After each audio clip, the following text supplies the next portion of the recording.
All right. Hello, everybody, and welcome to episode 30 of my Gateway Experience. Thank you so much for tuning in. The purpose of these videos is to document my journey through the Monroe Institute's Gateway Experience. The Gateway Experience is a series of 6 waves with 6 tapes in each wave, so a total of 36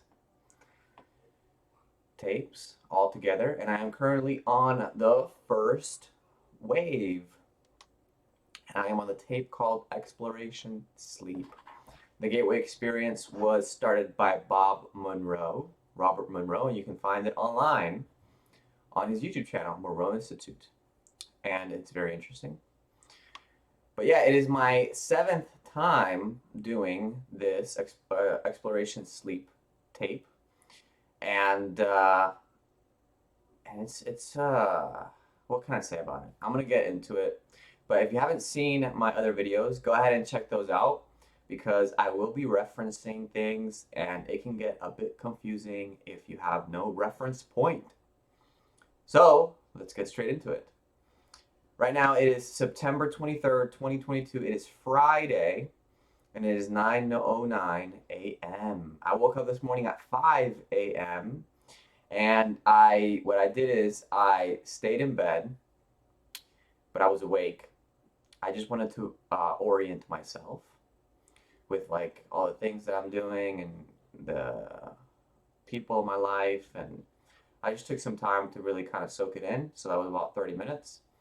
Got out and I did my morning routine, and I went ahead and did my exploration sleep tape for the 7th time. And when I did it, I went into it with the intention of just being open to receiving whatever experience was going to be given to me. I wanted to give out or give up any expectations that I had previously and all this kind of stuff that I've been sharing with you guys here in these tapes, in these videos on YouTube. And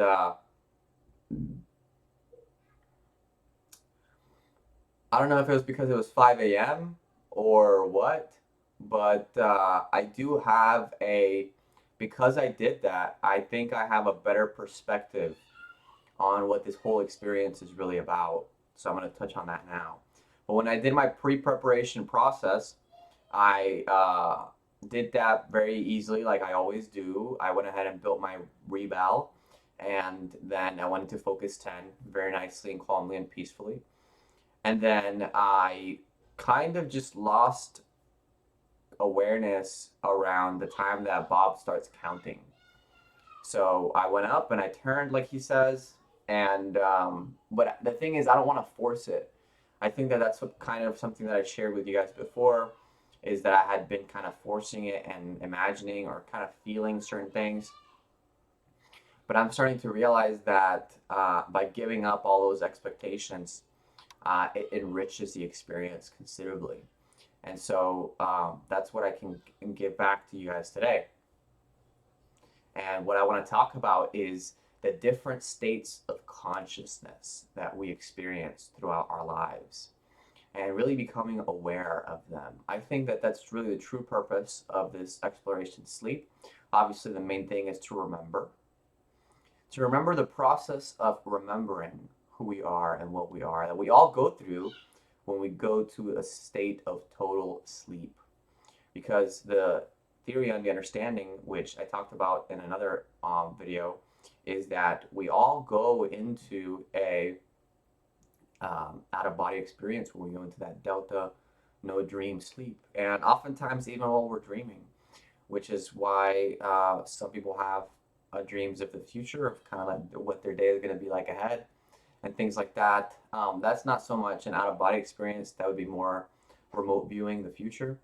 But it's all part of the extrasensory perception and the paranormal parapsychology that goes on in our minds and that we all have inherent to us. That is our birthright as human beings. And a lot of the times it is suppressed.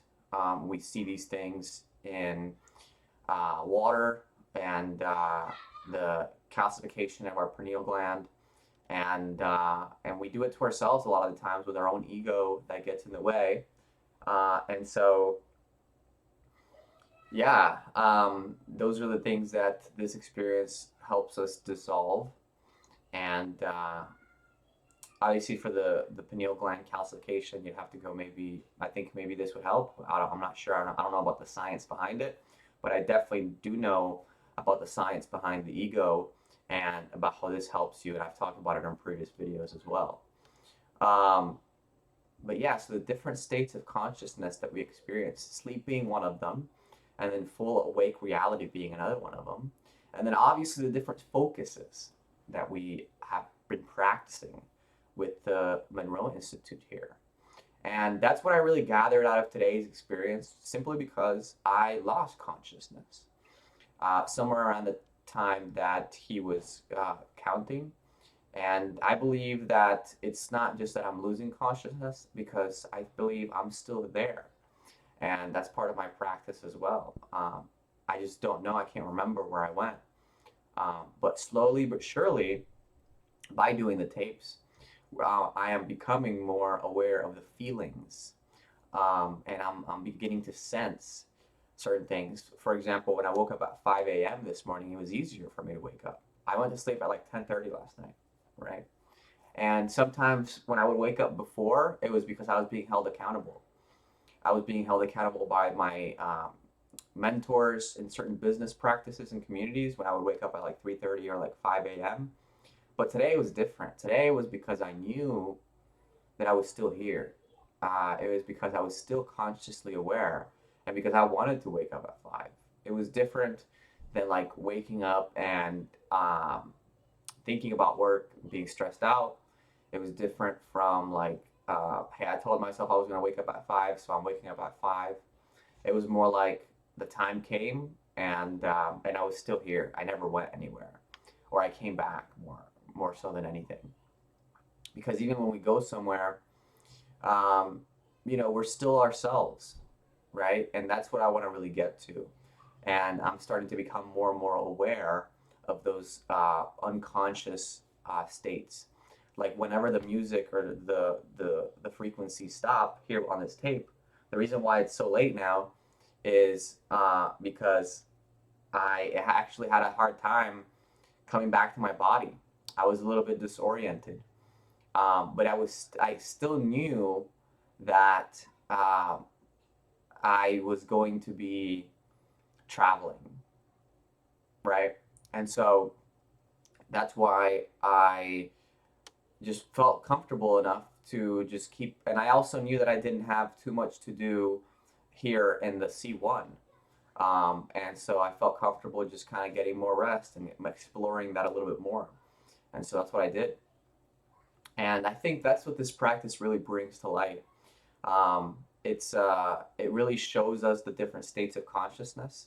It's a lot like doing some kind of mind altering uh, substance.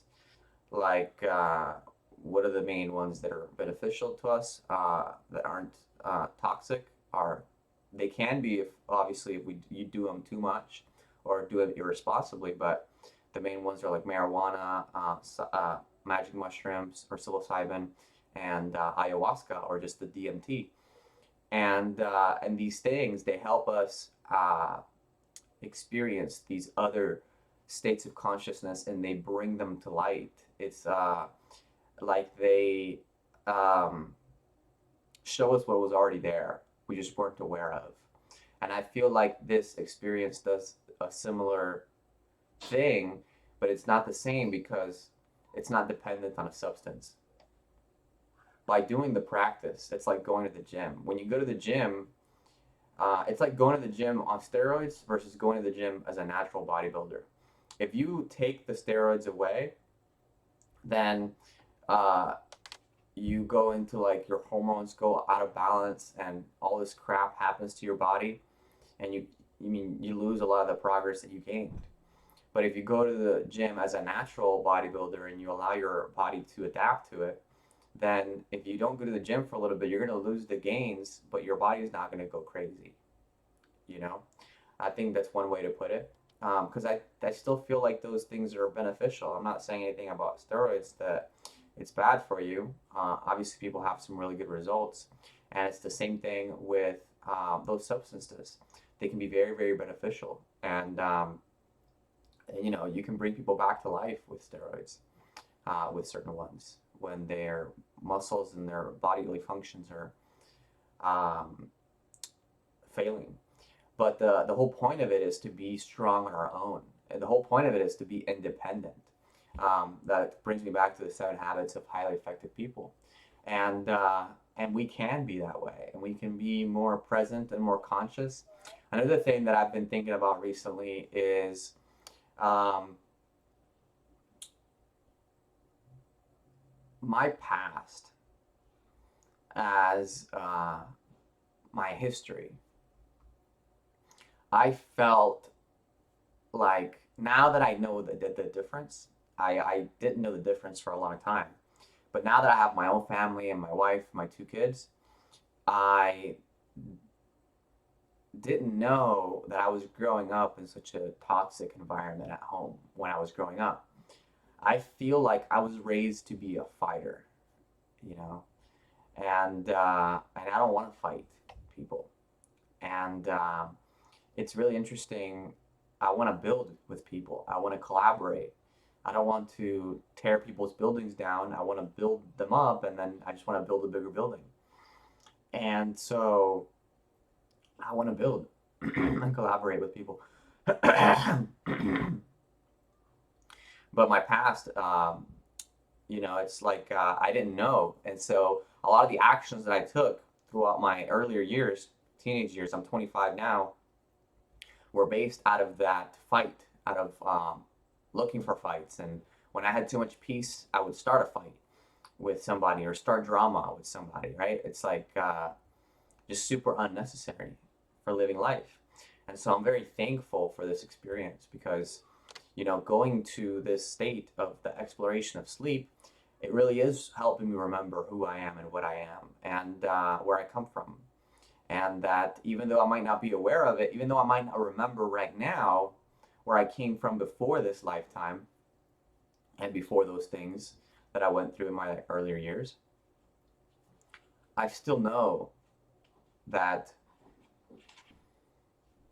it is who I am and what I am, greater than just my one life that this is. And I am remembering certain things about my earlier childhoods that I had maybe suppressed or repressed or I just didn't want to remember because it was driving my behavior and it was things that I hadn't dealt with yet.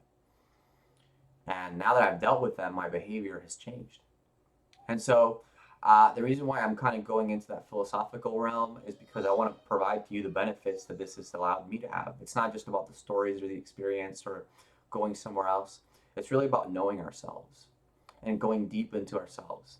And by knowing ourselves, knowing the universe, because that is the whole point of all philosophy, is that is the end point.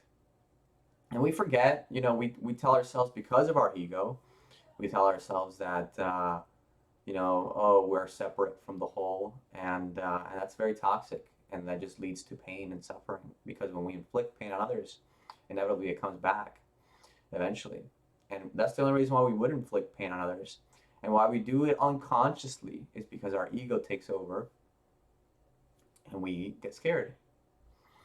But realizing that we are all together, and to know the golden rule, treat others as you would like to be treated, it's important to remember. And the best way to remember is to just, I feel like for me personally, is to go to those higher states and just do what I did this morning and just do it every morning and do it every day. So I think that's going to do it for the 7th video. I don't know how long, or the 7th time doing it for this exploration sleep tape.